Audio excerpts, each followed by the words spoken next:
en Twitter. Querido Jaime, vamos a escuchar tus comentarios, tus reflexiones para cerrar. ¿Me escuchan ahí? Sí. Sí. Fíjate que yo quiero poner énfasis en lo que Mario Toledo, el comentario que te mandó Mario Toledo, que es muy interesante tenerlo en cuenta.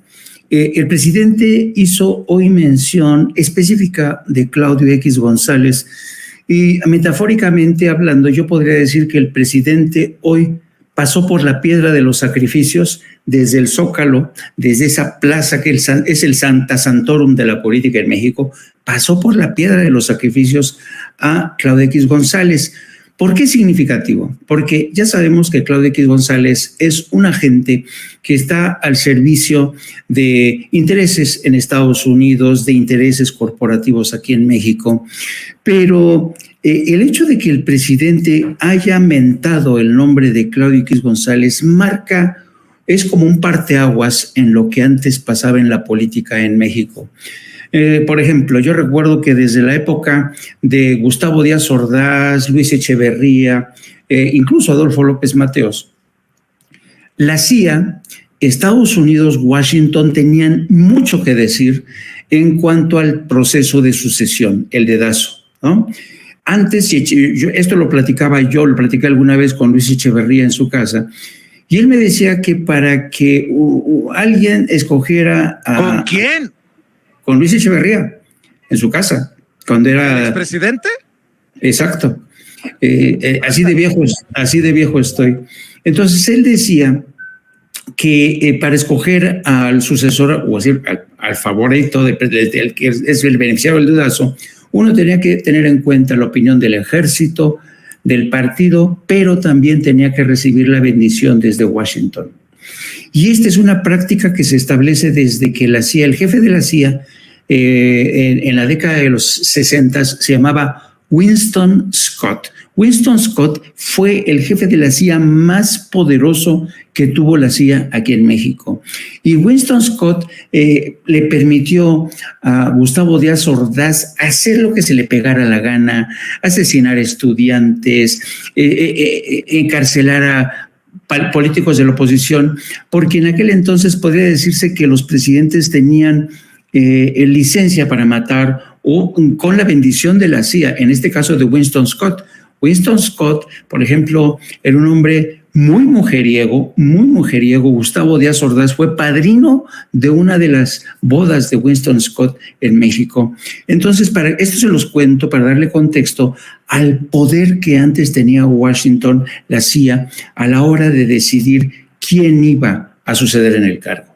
Hoy esto forma parte del pasado, y tan forma parte del pasado que Andrés Manuel López Obrador es capaz de mentar el nombre de Claudio X González, pasarlo por la piedra de los sacrificios ahí desde el Zócalo, y para decirle: señores, este señor está detrás de todo esto, está urdiendo, está tratando de inflar candidatos, como es el caso de Xóchitl Gálvez.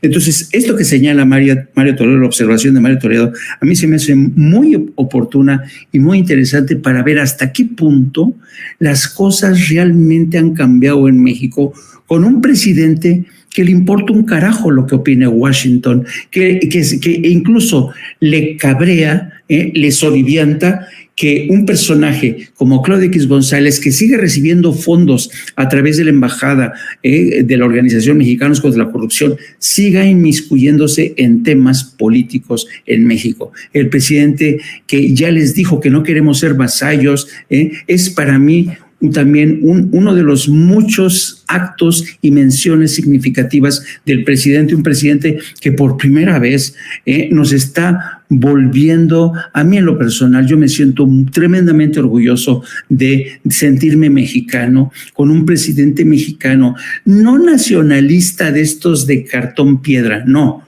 Un presidente nacionalista que defiende a su país, defiende a su gente, defiende a los más desvalidos, a los ancianos, a los chavos que necesitan tener una oportunidad, sacarlos de la orfandad en la que han vivido los famosos ninis, para ofrecerles un futuro. Es por eso que yo creo que el día de mañana, cuando se escriba y se diga todo de Andrés Manuel, lo vamos a echar en falta, porque realmente el legado de Andrés Manuel López Obrador es, desde mi punto de vista, uno de los más importantes desde Lázaro Cárdenas. Esa es mi última reflexión. Les mando a mis dos queridos amigos, mi querido Vicente Serrano y mi querido Paco Costa, solamente un reclamo. ¿Qué? Vicente, esta mujer dijo que sí, Paco y yo les caemos bien, pero quien tiene la chispa eres tú. Dijo, Paco, por favor, se lleva todo. Dice que no, la estrella... A ver, tú no te preocupes que yo te voy a cantar como Timbiriche. Tú y yo somos... Mi querido Jaime, muchas gracias, mi querido Paco. A los maestros, gracias por formar parte de esta cobertura especial. Sin ustedes, me queda clarísimo que la audiencia de Sin Censura no recibiría y aprovecharía estas coberturas como lo han hecho una vez más hoy. Te mando un abrazo, Paco, te mando un abrazo, Jaime. Buenas noches.